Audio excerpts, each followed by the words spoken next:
Hey everybody, welcome back to the channel. Today we're going to be talking about oil. Shell suspended their shipments through the Red Sea uh, due to the U.S. and UK bombing Yemen and the Houthi rebels, Houthi, whatever, uh, they're causing trouble, and Shell Oil Company does not want to have another oil spill. They've been making a mess in Nigeria, and that is what they're saying. Now, that's the news, right? It's on Twitter. If you're not following us on Twitter, go check it out. All the stories are going to be over there.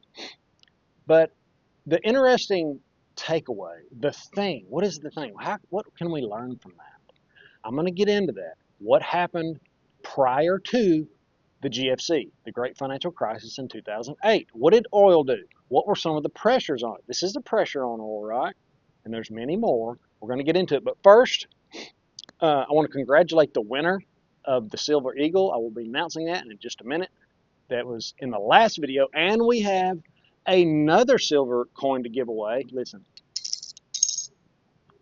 In this video, all you have to do is put hashtag thank you Mr. Eric. He is giving a nice, shiny, pretty silver buffalo. And this was from Mr. Eddie. And these guys love to give back to the community. Thank you for doing that.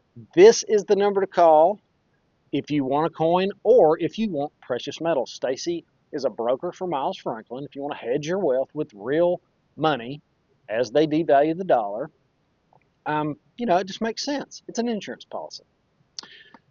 So let's keep going.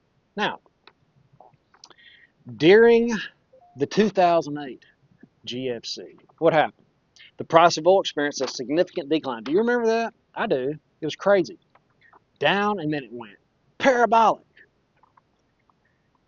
In the months leading up to the crisis, as we were, getting close to the somewhat Thunderdome, like the precursor to the Thunderdome, oil prices reached record highs.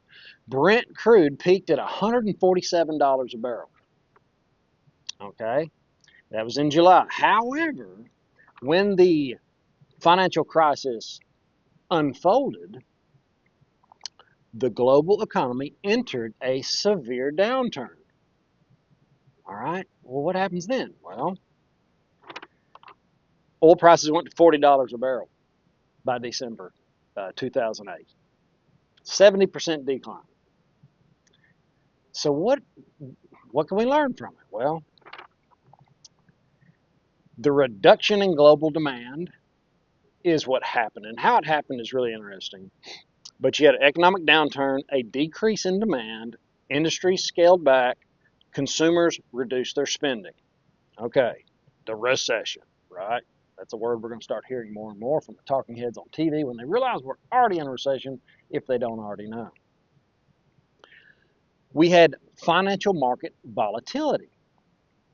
All right, well, sure we did. What does that mean? Well, the uncertainty spilled over into the oil market. The speculators and the people that invest in oil companies sold off their holdings, driving prices down further. So boom, boom, boom, everything kind of starts to cascade. There was oversupply concerns. And then, here, this is interesting. Strengthening the U.S. dollar. The strengthening sounds good, a good strong dollar, but not so much. It was a flight to safety, just like the investors that jumped out of the oil market, the speculators. They ran to U.S. currency, to the dollar. As the dollar strengthened, now get this, it put downward pressure on oil prices since oil is priced in dollars for now. A strong dollar made oil more expensive for buyers that used other currencies because it was priced in dollars. This reduced demand. So, wow, it's kind of everything happened. I think this is a small sampling of what we're about to get. Now, OPEC, what have they been doing lately? Oh, they've been openly manipulating the market. They do that they have what's called a price band mechanism. They can try to stabilize oil prices at whatever number they want. And It's right here. Several OPEC countries announced additional voluntary cuts to the total of 2.2 million barrels per day. That's what happened here. OPEC is Organization of Petroleum Exporting Countries. All the sheiks and the oil gurus and the people that run the planet, because that's an extremely valuable commodity. During the crisis, OPEC made decisions regarding production levels that influenced prices. OPEC members increased production, which contributed to the oversupply concerns, and we had further price declines. So this is some interesting stuff because it kind of makes you think about where we're at. Where are we leading up to the crisis? Are we in the crisis? Let me know what you think. Or if you're thinking we're all going to be drinking that free bubble up and eating that rainbow stew. If you're one of those guys, then hey, everything's fine. Nothing to see here. OPEC may adjust production levels to support prices within a desired range. What is that desired range? What do they really want? What are they going to be denominating the future oil in? Is it going to be the US dollar, the petrodollar?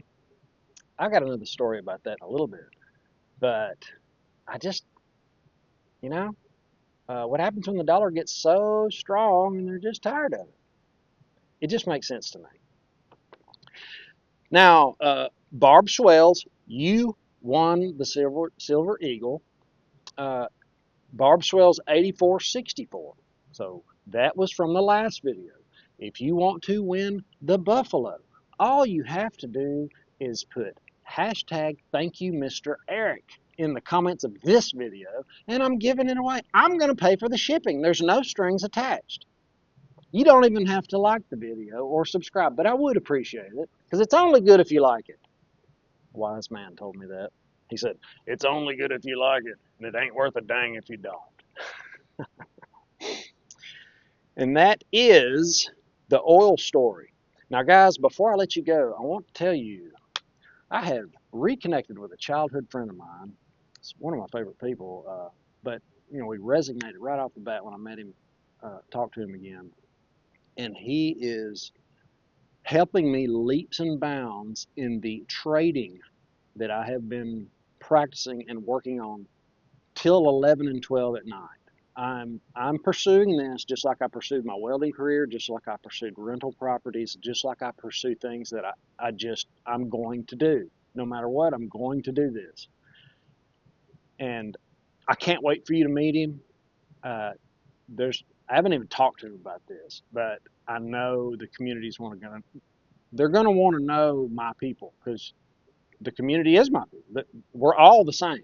If you're in the comments, the people in there they're good people, and the goal is to help preserve people's wealth and hopefully expand it, make it much more. It's really exciting. I can't wait. So guys, have an awesome day. I'll see you in the next one. Later.